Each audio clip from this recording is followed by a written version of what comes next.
agama atau ceramah agama seputar mengenai ibadah haji yang akan disampaikan oleh yang terhormat Bapak Kiai Haji Imam Al-Haromai. Kepada beliau kami persilakan.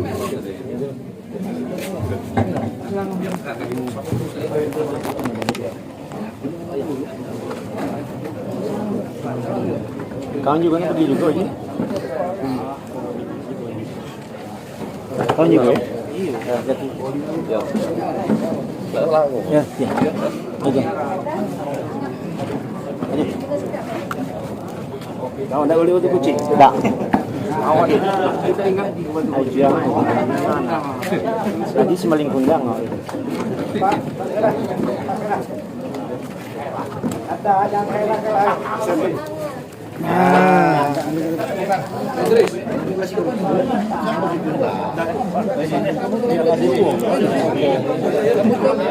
Rawas.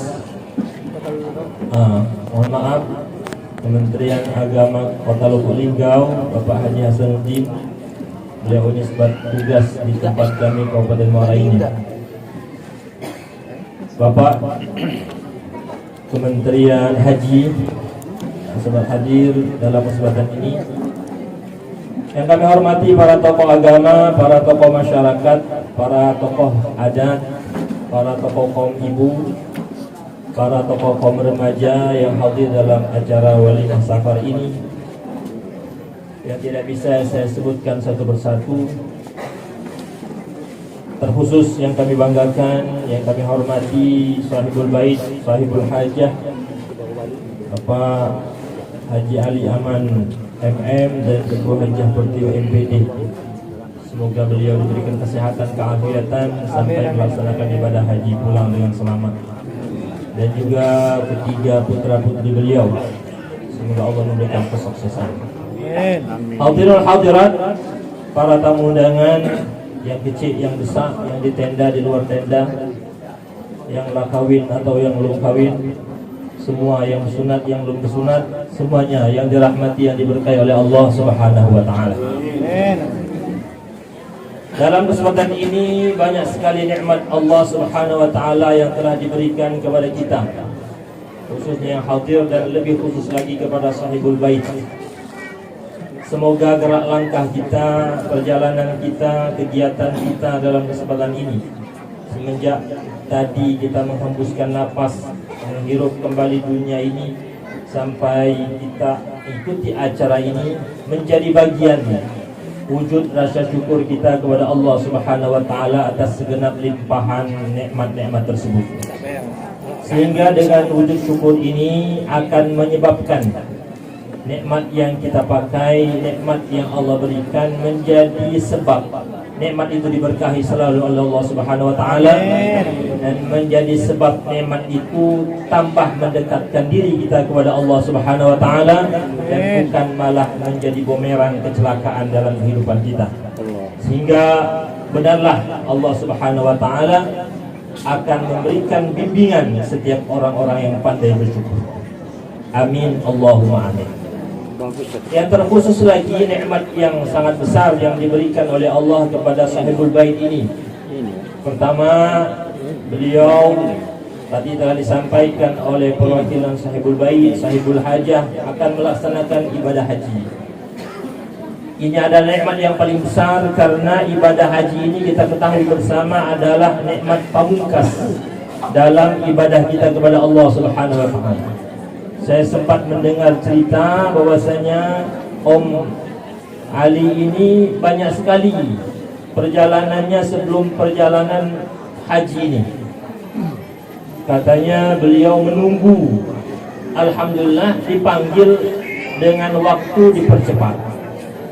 Kemudian katanya beliau sempat tes kesehatan, ada hal-hal yang ditakutkan, ternyata beliau sehat walafiat. Dan alhamdulillah bisa bersama-sama dengan syukuran ulang tahun putra beliau ini, dan kita bersama ikut dalam kebahagiaan ini. Nah, ini adalah bagian daripada rahasia Allah dalam panggilan ibadah haji. Kenapa? Karena haji ini adalah panggilan Allah sebagai tamu Allah, Kalau memang Allah sudah mengundang, kalau Allah sudah memanggil, maka apapun sebab yang kita lakukan akan dipermudah oleh Allah.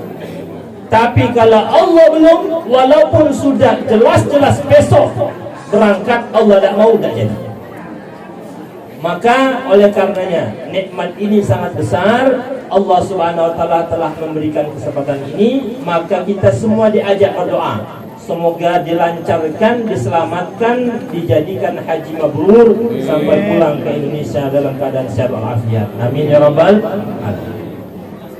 Bapak Ibu yang dirahmati oleh Allah Subhanahu wa taala, secara pribadi ibadah haji ini sangat besar keutamaannya. Mungkin sudah sering kita dengar, tapi untuk tambah memotivasi, terkhusus para jamaah haji yang akan berangkat tahun ini, jangan sampai tidak mempedulikan ibadah yang besar ini. Sangat suka menyia-nyiakan, jangan. Pertama, Rasulullah SAW menyebutkan dalam riwayat Imam At-Tirmidzi, kata beliau sallallahu alaihi wasallam, al-umratu wal hajju yanfiyanil faqra wa dhanba kama tanfin naru al-faqra kama tanfiyal maru al-hadida min az-zam wal fidda, atau kama qala Rasulullah sallallahu alaihi wasallam. Haji dan umrah itu bisa mengkikis dosa-dosa dan mengkikis kefakiran. Sebagaimana Rasulullah mengilustrasikan, kalau kita memasang api ketika membersihkan karat-karat dari emas. Kalau tukang emas itu ingin menghilangkan karat dari emas, maka dia ada tungku khusus. Maka demikian juga haji dan umrah ini, dia merupakan pembersih daripada dosa dan daripada kefakiran. Kalau dosa, dalam hadis lain disebutkan oleh Rasulullah SAW, orang yang haji pulang dari haji dibersihkan dosanya seperti lahir daripada perut ibunya. Nah, yang masalah ini, yang fakir ini, bagaimana ini? Allah Ta'ala menghilangkan kefakiran bagi orang haji. Padahal kan ONH itu besar sekali. Kalau harganya baik 40 juta, belum lagi oleh-oleh, belum lagi untuk hal-hal yang lain, belum lagi sebelum keberangkatan, banyak sekali.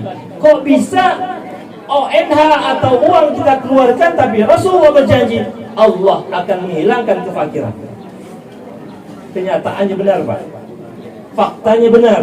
Kita ketahui bersama, Indonesia ini banyak sekali hal-hal kekurangan dalam segi ekonomi. Tapi paling banyak orang yang ibadah haji umroh adalah orang Indonesia. Orang yang haji, orang yang umroh kadang-kadang bisa 2 kali, 3 kali. Kenapa? Karena Allah telah berjanji, bagi orang yang mampu ibadah umroh dan haji, Allah akan menghilangkan kefakiran. Yang paling penting adalah kefakiran jiwanya, kekosongan jiwanya, yang merasa selalu kurang dan kurang dan kurang. Sebenarnya itu adalah orang paling miskin. Tapi ketika dia berani haji, berani umrah, mengeluarkan berbagai harta benda, itu artinya dia telah kaya dalam segi jiwanya, karena dia bergantung kepada Allah Subhanahu wa ta'ala. Ini dari segi pribadi. Lebih lagi Bapak Ibu yang dirahmati oleh Allah, ternyata haji umrah ini bukan untuk pribadi setiap orang haji dan umrah, tapi juga mengandung keutamaan untuk seluruh umat manusia. Dalam satu hadis yang diriwayatkan oleh Imam Al-Bazzar dari sahabat Abu Musa Al-Asy'ari, kata Rasulullah SAW, hajju yashfa'u arba'ami'atin min ahli bait. Sesungguhnya Allah Ta'ala memberikan keutamaan bagi seorang haji, akan memberikan syafaat 400 rumah. 400 rumah mendapatkan syafaat bagi orang yang haji. Kalau kita hadir dalam sehari ini, mungkin lebih dari 400 ini. Kita sudah dapat syafaat gara-gara Om Ali ini berangkat haji, atau Tante Tiu berangkat haji. Gara-gara satu kita mendapatkan keberkahannya. Ini keberkahan untuk orang yang luar haji. Bahkan Rasulullah bersabda dalam hadis lain, Rasulullah SAW menjanjikan Allah mengampuni orang berhaji dan mengampuni orang yang didoakan oleh orang haji. Nah, ini keutamaan-keutamaan yang diberikan oleh Allah melalui lisan Rasulullah As-Sadiqul Masduq akan keutamaan orang pribadi yang haji dan keutamaan bagi orang-orang teman-teman sahabat-sahabat orang yang telah berangkat ibadah haji. Hadirin yang dirahmati oleh Allah Subhanahu wa taala. Dalam waktu yang singkat ini tidak mungkin kita akan bahas seluruhnya. Tapi ini sudah cukup menjadi motivasi begitu penting dan begitu urgen, begitu tinggi keutamaan dari ibadah haji sehingga Allah menjadikannya ibadah terakhir. Supaya semua ibadah-ibadah kita sempurna, penyempurnanya itu adalah ibadah haji. Wa atimul hajja wal umrata lillah. Sempurnakanlah ibadah haji dan umrah itu untuk Allah Subhanahu wa taala. Hadirin yang dirahmati oleh Allah, untuk mendapatkan keutamaan ini, untuk mendapatkan janji-janji ini, inilah proses dalam manasik yang tidak bisa lepas. Kalau pemerintahan sudah memberikan kesempatan untuk manasik itu setiap di kecamatan ada, di kabupaten ada. Kenapa? Karena mereka memberi tanggung jawab. Bagaimana jamaah haji ini berangkat kalau tidak ada ilmu? Oleh karenanya saya simpulkan, untuk mendapatkan keutamaan yang dijanjikan oleh Rasulullah ini oleh Allah Ta'ala sekurangnya ada 3 yang harus kita siapkan. Yang pertama adalah iman. Tidak bisa berangkat haji ini. Tadi yang diceritakan oleh Pak Wali tadi, katanya tadi semua orang batuk kecuali ditambah lagi mungkin yang tidak batuk adalah gunung-gunung batu itu. Kenapa? Karena memang berangkat haji itu bukan untuk wisata, bukan ibadah haji itu kepada Mekah ke Madinah itu dibentuk oleh Allah, Masya Allah. Tapi alhamdulillah sekarang ini dipermudah, banyak sekali hal-hal kemudahan, keindahan dan sebagainya. Tapi itu bukan inti. Allah Ta'ala menjadikan kota Mekah dengan berbagai macam itu harus dijawab dengan iman. Lah tahu kalau gitu, mungkin ada kawan-kawan pejabat-pejabat di sini yang sudah berjalan kemana-mana, ke Amerika, mungkin ke Jepang, Singapura, Malaysia sebagainya. Tapi beda sekali ketika masuk airportnya Saudi Arabia. Lah dari awal diuji. Nah itu semua nak jawab itu iman. Kita datang ini nak beribadah kepada Allah Subhanahu. Semua itu adalah bagian rangka ibadah kepada Allah. Semua yang kita nak jalani itu sebagai ibadah kepada Allah. Makanya dari pangkal nak dijaga iman kita. Ada dulu kawan kami, dialah berjalan ke mana-mana katanya. Lah ke Cina, ke Amerika, ke Jerman sebagainya. Diajaklah oleh pembimbing untuk mencium Hajar Aswad. Orang semua kan berkejar, ingin sekali mencium Hajar Aswad. Tapi orang tadi ketika diajak sampai di situ mau cium, sudah mau cium, tapi hatinya tidak beriman. Balik dia. Padahal tinggal orang lain susah, dia tinggal. Ditanya apa katanya? Katanya Pak, semua orang cium situ. Ada orang hitam, ada orang putih, ada orang kuning, ada orang bermacam-macam. Banyaknya virus itu. Bagaimana kalau dengan iman? Tanpa dengan iman, oranglah berusaha, tahu-tahu sampai juga mau, gara-gara tidak beriman. Oi Pak, jangankan virus dosa ampun gara-gara cium itu. Tapi tadi jawabannya apa? Tidak beriman kepada Allah Subhanahu wa taala. Maka iman harus dijaga. Semua lingkungan kehidupan kita nak dijawab dengan iman. Perjalanan ibadah haji itu banyak sekali kegiatannya, prosesinya yang tidak masuk akal. Memang padahal ada semua hikmahnya, ada loh. Semua rangkaian ibadahnya pasti ada hikmahnya. Tapi sebagian kita belum bisa menyibaknya. Itu baik. Tapi nak jawab dengan iman. Nah, yang iman paling penting supaya kita realistis aja adalah ketika kita berangkat niatkan lillahi ta'ala. Semuanya karena Allah Ta'ala. Semenjak perjalanan, ketika di bandara, ketika di airport, ketika di tawaf, sa'i ke Makkah, ke Madinah, Wukuf, Mina, Arafah, semuanya niatkan kepada Allah. Semua yang aku temui adalah untuk Allah Subhanahu wa taala. Maka insya Allah Allah akan memudahkan, mempelancar, dan Allah akan memberikan keberkahan dalam perjalanan ibadah haji kita. Itu namanya tadi telah aku sebutkan walillah atimul hajja wal umrah lillah. Jadikan kesempurnaan ibadah haji dan umrah lillah, untuk Allah Subhanahu wa taala. Itu yang pertama, iman kita nak tetapkan, keikhlasan kita nak patrikan ketika kita perjalanan ibadah. Yang kedua, untuk mendapatkan kesempurnaan haji umrah adalah dengan al-ilmu. Ada ilmu. Wa kullu man bighairi ilmin ya'malu a'maluhu mardudatun la tuqbalu, kata seorang ulama. Seorang yang beribadah tanpa didasari ilmu, maka ibadahnya tertolak. Apalagi ibu-ibu, bapak-bapak, sekarang berapa NH ibadah haji? 50 lebih. 4 total ya? 54. Nah, 54 lebih.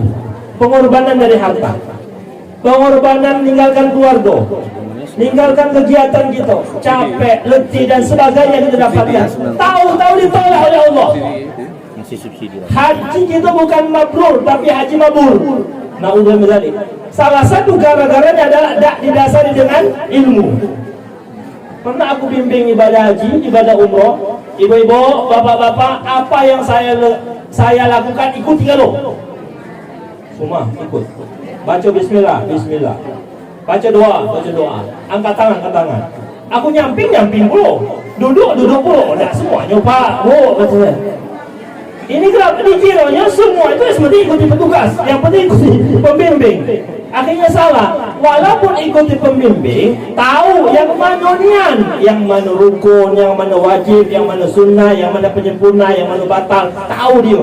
Nah, secara teknis kita ikuti pembimbing itu mempermudah ibadah kita. Tapi kalau nak ikuti galau, nah akhirnya salah. Oleh karena didasari dengan ilmu. Nah, ilmu yang paling mendasar adalah nak tahu rukun. Tidak bisa tak.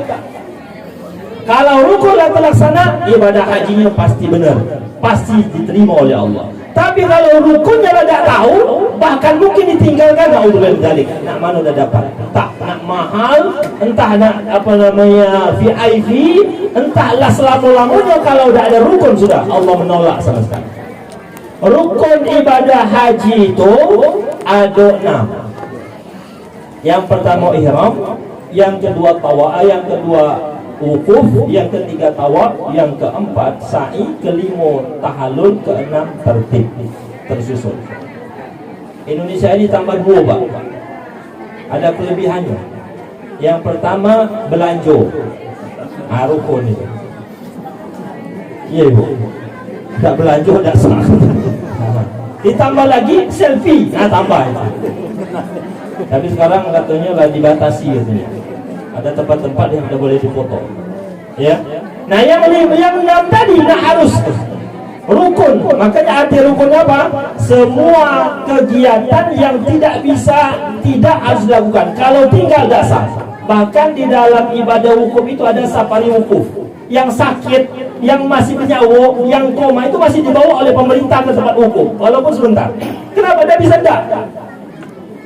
Itu wukuf. Nah, ihram itu meniatkan kita berangkat ibadah ini. Nawaitul hajja wa ahramtu bihi lillahi ta'ala labbaik Allahumma hajj. Itu nak dipasang ihram namanya. Kalau kita solat ada takbiratul ihram, apa takbiratul ihram itu? Takbir yang menyebabkan ibadah yang tadi boleh jadi haram. Tadi makan boleh, kalau takbir ihram lah haram makan. Tadi ngobrol boleh, tapi dah takbir ihram jadi haram. Nah, begitu juga ihram dalam ibadah haji. Ketika kita sudah berniat di miqat nawaitul hajj atau labbaik Allahumma hajj, sudah. Semua yang dilarang, motong rambut, tekuk kuku lepas, pakai minyak wangi, tutup muka bagi bapak ibu-ibu, tutup kepala bagi bapak-bapak, pakai jahit dan itu dilarang kalau. Selama itu namanya sudah taken kontrak, tak boleh lakukan. Tapi hati-hati, kalau terjadi pelanggaran tak sampai membatalkan. Hati-hati ini. Cuman ada namanya denda. Ya, haji itu pembatalnya cuman ada 2 Pak. Satu namanya murtad, kedua mati lah, batal sudah. Nah, yang lain itu tidak sampai batal, cuman ada dendanya. Nah, dendanya tak hati-hati juga nih jamaah-jamaah haji. Bukan semua denda itu kambing atau unta, jangan galak salah ya. Pembimbing kamu salah Pak, keluar darah, keluar kena apa, lepas rambut, kena kau ni kambing.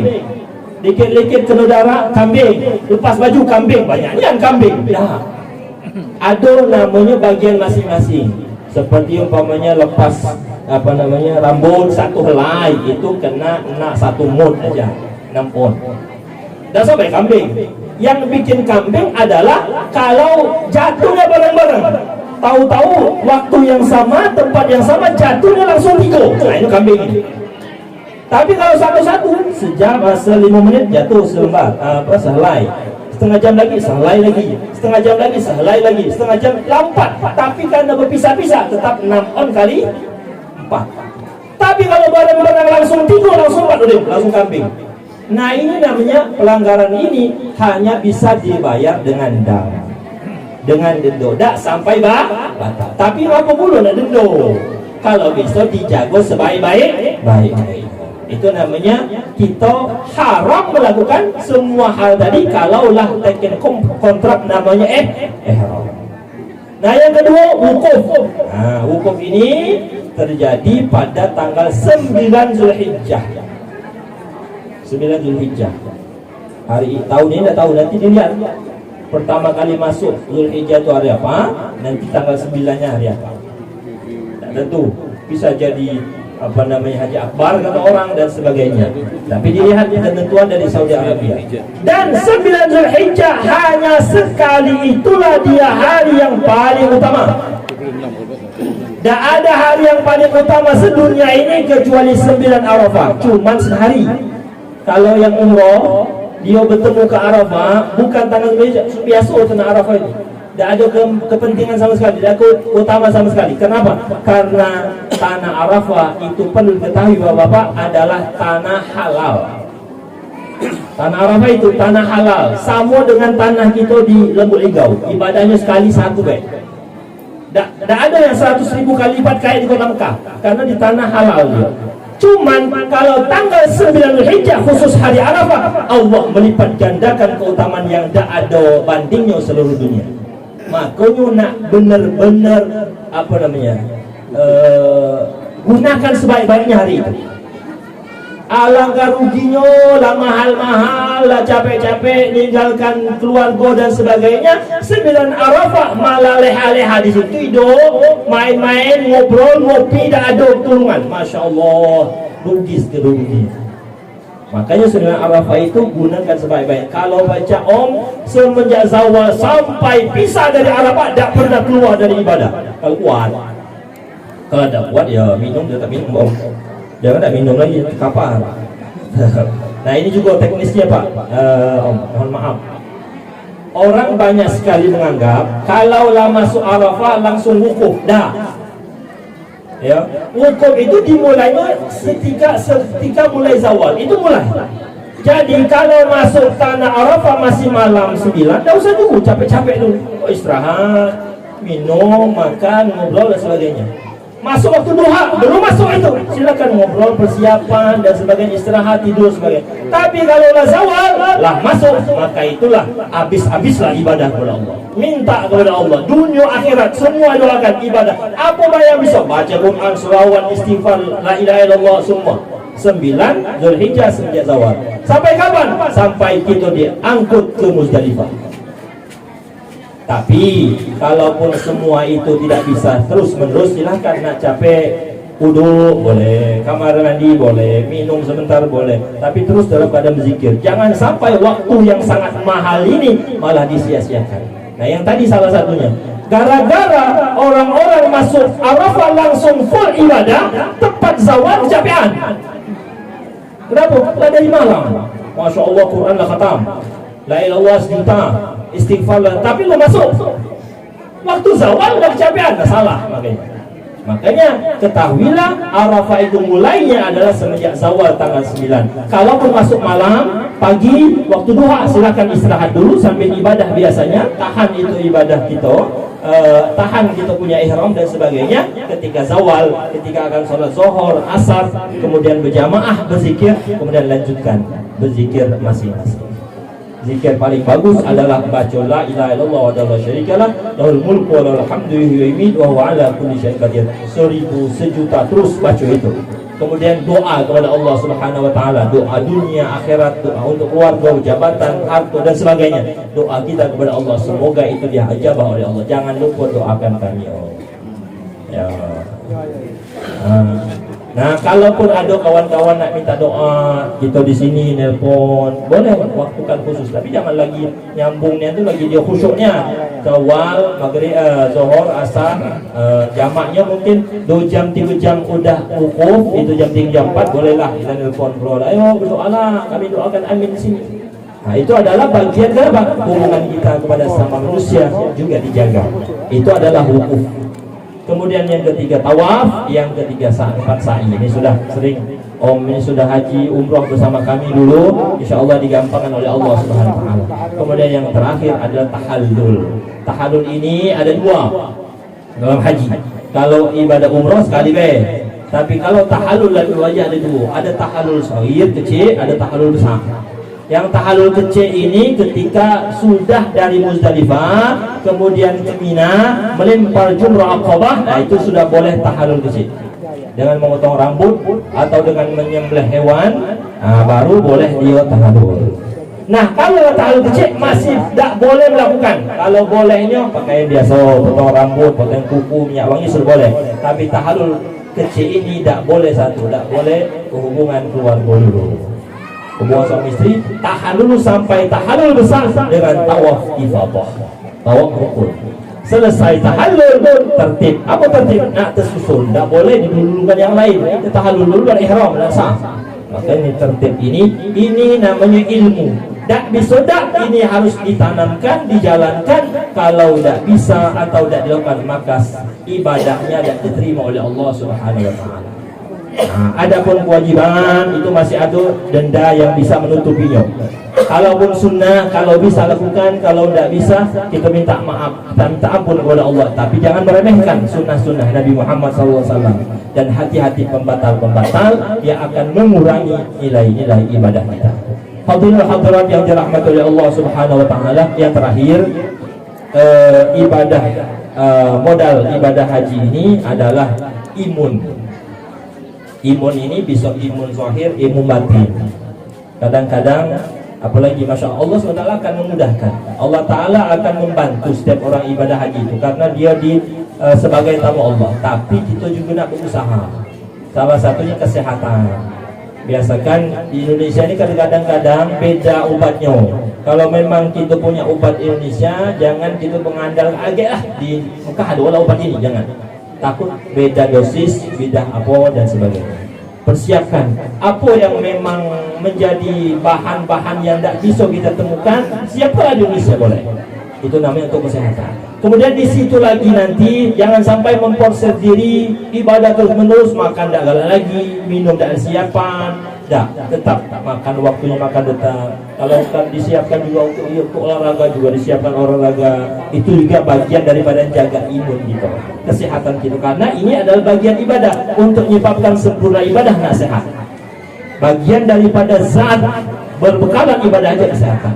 Yang paling penting adalah kesehatan batin kita. Inilah yang dibaca oleh Ustazah tadi. Allah Subhanahu wa taala mengingatkan untuk menjaga imun batin kita. Al-hajju ashhurun ma'lumat. Haji itu adalah waktu yang telah ditentukan. Syawal, Dzulqa'dah, Dzulhijjah. Faman farada alaihin al-hajja fala rafasa wala fusuqa wala jidala bil hajj. Siapa yang sudah diwajibkan